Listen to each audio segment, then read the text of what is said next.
Bang. Ya, Pak. Abang nampak stesen jana kuasa saya kat belakang tu? Tu, jana kuasa tu? Ya, itu adalah kilang nuklear saya. Saya memproses rantai gelang berkuasa nuklear. Wah. Sekarang dah ada 6 juta downline. Saya dah kaya. Tolak kat aku sikit. Tak payah, abang tengok tu, saya dah beli kereta baru. Fuyo. Pak, Volkswagen, Pak. Ini bukan model 2017 ke?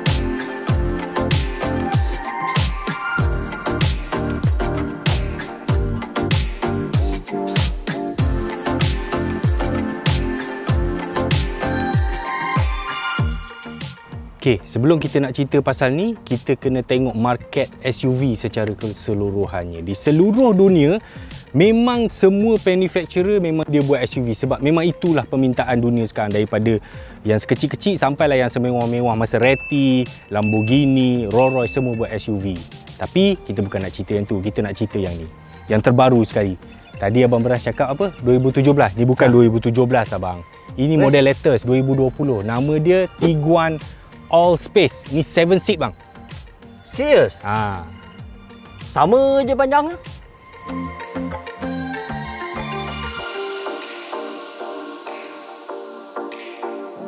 Bang, ya, Bang. Yang 2017 tu itu model lain. Itu dia 5 seater. Yang ini 7 seater, sebab tu dia panggil All Space. Okey. Dan yang ini ini model yang high punya. Dia panggil R-Line sebab dia ada body kit sikit. Oh iyalah. Lepas tu dia rim 19 inci. Okey, tu nanti saya ceritalah. Okey. Saya nak cerita pasal reka bentuk dulu. Kalau kita tengok Volkswagen ni, dia punya design tu memang jenis dia buat simple, tak ada dramatik sangat. Dia memang jenis dia buat benda tu untuk bertahan lama. Jadi dia tak adalah macam sporty-sporty sangat. Ada cannet sana sini, splitter sana sini, tak ada. Kalau kita tengok design dia sangat straightforward, dan kalau kita tengok dia evergreen bang. Lagi 5 tahun kita tengok kereta ni, dia masih segar di ingatan. Tu bahagian depan. Lepas tu dia ada apa bang? Cornering light. Dia ada cornering light. Dia ada cornering light. Lepas tu dia ada macam biasalah LED DRL. Okey. Abang tahu apa beza dia sebenarnya yang ini dengan All Space? Tak tahu apa. Dekat bahagian tepi. Bahagian tepi? Contoh?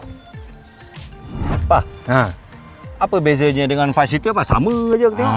Sekali tengok nampak macam sama kan, tapi sebenarnya tidak.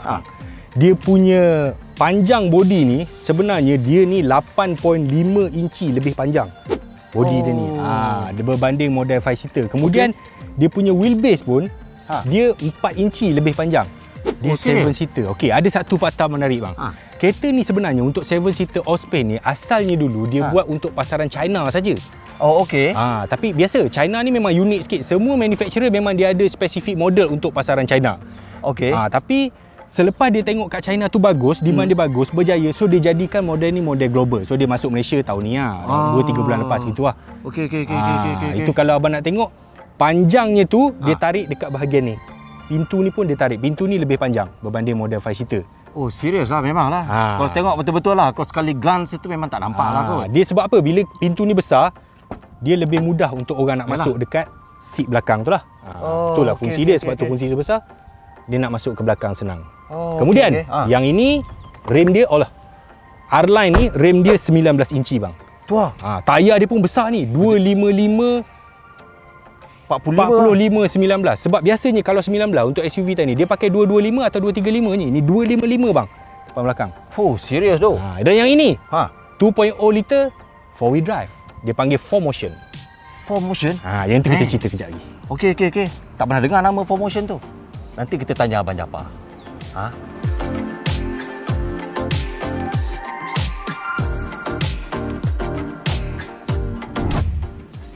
Abang, abang tahu kenapa dia panggil All Space?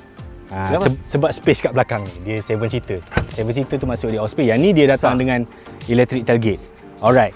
Yang nice. ini I like seat this. semua naik. Maksudnya 7 seater lah. Okey. Okey. Tapi walaupun dia 7 seater, kargo untuk belakang dia ni besar, 230 liter. Terbaik. Sebenarnya kadang-kadang lebih besar daripada bonet kereta hatchback segmen B tau. Betul. Okey. Tapi katakan kalau kita lipat. Okey, kita lipat ke bawah yang ni, kita lipat yang ni. Total dia punya cargo space dia 700 liter. Hoi, Ah, ni semua ni. ya, 5 700 seater ni? 700 liter. Tapi dia boleh lagi. Kalau nak flapkan seat depan tu, tak payah pergi depan bang. Dia pakai ni. Alamak. Tu bang, tu. Cuba tarik, cuba tarik. Alamak. Kalau yang ni, kalau flat ni dia jadi 1775 liter. Hoi. Untuk saya macam ni. Memang sesuai lah untuk orang yang nak bawa barang ke apa semua kan. Dan feature-feature kat belakang ni sebenarnya agak menarik. Sebab ada beberapa benda yang saya sebenarnya baru tahu bang. Dia ada rupanya torchlight yang ni. Yes. Ada torchlight. Ada torchlight kan.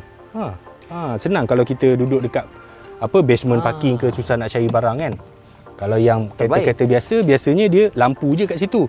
Kemudian kalau kita tak pakai, dia punya tonneau cover dia letak kat bawah ni. So yang ni kita boleh pasang dekat depan lah. Cover atas lah penutup. Cover boleh tutup lah kalau ada barang semua. Wah. Still ada. Ada spare tyre. Ada spare tyre lah. Ada spare tyre lagi. Kebanyakan SUV tak ada spare tyre dah. Dia masih ada. Memang SUV ada spare tyre lah bang. Oh ya.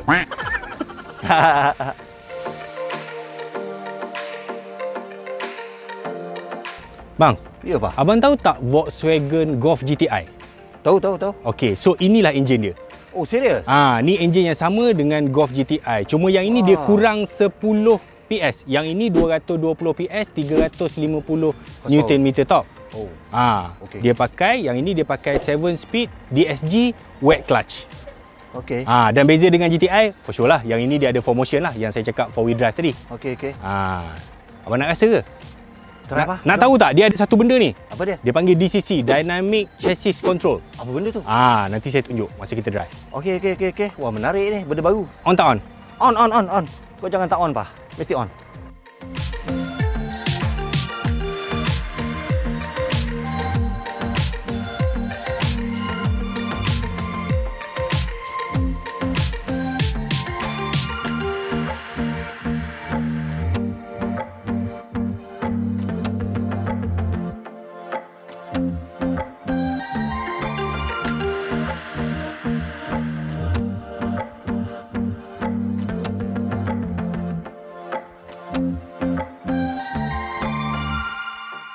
Okay bang, Ya pak. abang tengok design dalam dia. Itulah. Design dalam dia memang Volkswagen ni kebanyakan ni memang macam ni abang. Dia kalau setengah orang dia cakap boring, dan kalau untuk orang yang memang jenis otai-otai macam abang, warga emas abang, memang abang punya selera memang macam ni lah.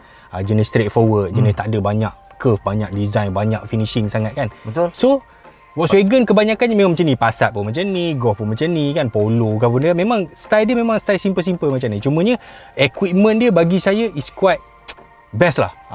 Tengok skrin kat depan ni yang built-in ni, ukuran dia ni 9.2 inci bang. Wah besar tu. Lepas tu dia boleh connect dengan Android Auto, dengan Apple CarPlay. Lepas tu biasalah dia ada kamera belakang kan. Lepas tu aircon dia ni, dia boleh control climate dia 3 tempat.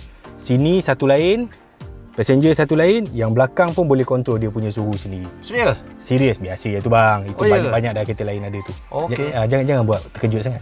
Okey. Lepas tu, compartment. Compartment. Itu yang bagus je kereta ni. Tengok dekat tengah-tengah ni boleh isi air. Lepas tu dia magic sikit. Dia punya dia punya clip dia kan. Lepas tu dekat armrest ni pun tinggi dan juga deep ke dalam kan. So boleh lah nak letak barang-barang apa tu. Dekat dia punya panel pintu memang besar bang. Memang besar. Lepas tu dia ada lagi lah tempat cocok-cocok USB. Sini masih boleh taruh barang lagi. Kemudian ni kan nampak dia boleh sorok barang kat situ kan, nombor telefon janda ke apa semua kan kat situ kan. Telefon nombor 2 nak sorok kat situ, bunyi tak nampak. Silent bang.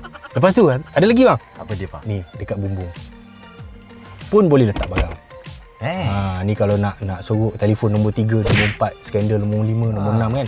Kat sini lah tempat dia. Tapi belakang lagi satu ni. Di belakang ada lagi. Ni untuk orang belakang lah. Dia lah tu. Tapi saya rasa macam weird lah dia punya kedudukan dia dekat sini. Tapi it's okay, satu benda baru. Something extra lah. Okay. Lepas tu, dia punya meter memang cantik lah. Digital lah. Meter dia full, nampak? Full digital macam tu. Lepas tu, macam-macam view lah boleh ada kat sini lah. Kalau tekan kat sini boleh nampak lah. Even map, kita punya navigation semua boleh tengok kat situ. Okey. Alah. Power bang. Volkswagen style kan. So, abang rasa nak try tak kereta baru saya? Ya, of course lah. Power ni bang. Of course lah. Nak try bawa? Nak. On tak on? On. Bang, nampak? Selesa tak duduk belakang? Nice lah. Okay, ni kedudukan biasa. Dan kalau kita nak sandar boleh kita tarik belakang ni. Boleh recline lagi ya? Boleh turun sikit. Selesa sikit lah kalau untuk jalan jauh. Kemudian dia ada ni, armrest. Ni biasa. Armrest boleh letak 2 botol air lah. Tapi kalau kata kita nak bawa barang panjang contohnya, abang tolong tarik switch kat sana tu. Okey. Yang ni nampak? Dia boleh terus ada laluan kat sini kalau kita nak bawa benda-benda tinggi macam tu. Okey. Menarik. Lepas tu abang tahu ada apa? Macam kita naik kapal terbang bang. Besar pula. Ada meja kat depan tu. Ni. Ni dia. Alamak, ni kalau nak buat kerja apa semua kan. Memang alamak macam mana nak buka ni? Macam ni bang. Macam ni kan. Nak bawa letak laptop ke, nak letak Burger King ke apa kan. Macam tu lah. Tapi walaupun dia 7 seater, abang nak rasa duduk kat belakang dia. Terus ni. Abang try duduk kat belakang dia. Boleh? Sempit tu. Kalau untuk orang setinggi saya ni saya rasa kurang sesuai lah. Tapi kalau untuk budak-budak yang boleh. Bukan kurang sesuai bang, mentah sesuai bang. Sakit kepala bang duduk belakang ni. Betul. Kan? Untuk seat belakang ni, sebab tu saya rasa kereta ni dia lebih kepada 5+2 lah. Walaupun dia tak berapa selesa, tapi good to have ada function-function macam ni. Ada yang extra seat macam ni, sebab kadang-kadang kita tak tahu kan, daripada office kita mungkin nak pergi lunch sekejap, bawa 5-10 km kan boleh. Ini nampak dia punya seat ni memang pendek dan kecil. Kalau abang naikkan lagi seat ni, abang boleh nampak dia punya ni lutut dia. Dia punya lutut dia memang krem lah. Untuk orang macam saya krem. Memang krem lah. Tak digalakkan lah untuk orang dewasa yang macam tinggi kita orang 178 cm ni memang tak boleh lah. Tak boleh lah duduk belakang. Kalau kanak-kanak memang boleh. Yes. Itulah dia je. Sesuai untuk kanak-kanak. Okey.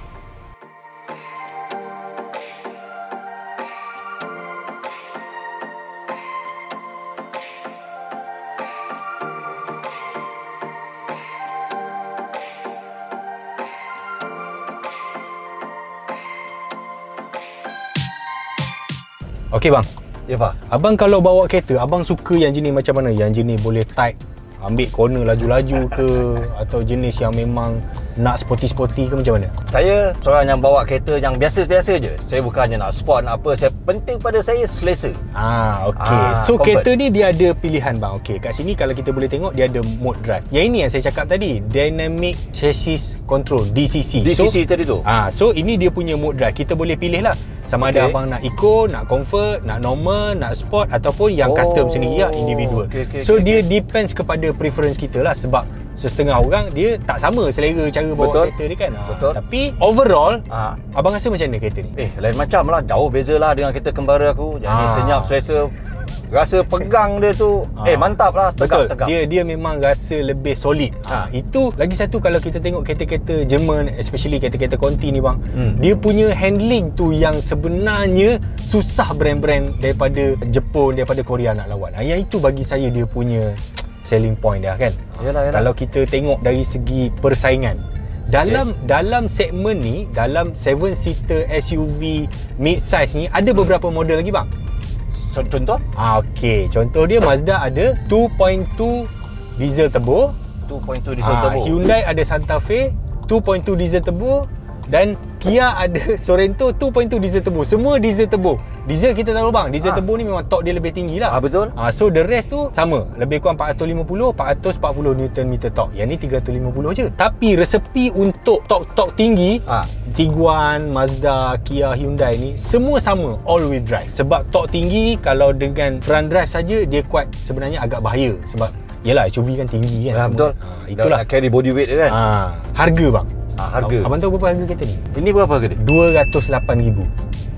208,000. Dengar macam mahal bang, tapi sebenarnya untuk 7-seater compact SUV yang power macam ni, kita tolak X-Trail lah, sebab X-Trail tu tak ada power kan. Harga dia lebih kurang bang. Kalau Kia, Hyundai, Mazda, harga dia lebih kurang saya rasa dalam 1.9 lebih, 200 lebih, Mazda mungkin 215, 218 sekarang. Itulah lebih kurang harga dia. Kompetitif lah antara among these three lah, 4 ni lah kan. Sebenarnya yang mana yang paling best? Itu susah nak jawab bang. Itu orang selalu tanya. Sebenarnya dia bergantung pada preference kita. Kalau kita rasa sedap, entah ada orang rasa macam tak sedap, biasa je kan. Kita rasa kereta ni 350 Newton meter torque, kita rasa dah power, kita nak tekan petrol engine tu kan, dah rasa power tu masuk. Tapi setengah orang cakap 400 pun tak cukup. Dia cakap dia tak cukup. Bergantung pada jenis orang kan. Senang orang 500 Newton meter pun tak cukup dekat SUV sebab dia rasa tak cukup, dan dia kena beli sports car lah. Kan logik dia macam tu lah. Betul. So itulah saja saya rasa bang. Nak bebel, apa lagi nak bebel kan. Rasa macam tak puas lah nak bawa dia, Pak. Tak puas. Kejap lagi kita pergi dekat highway bang, kita bawa.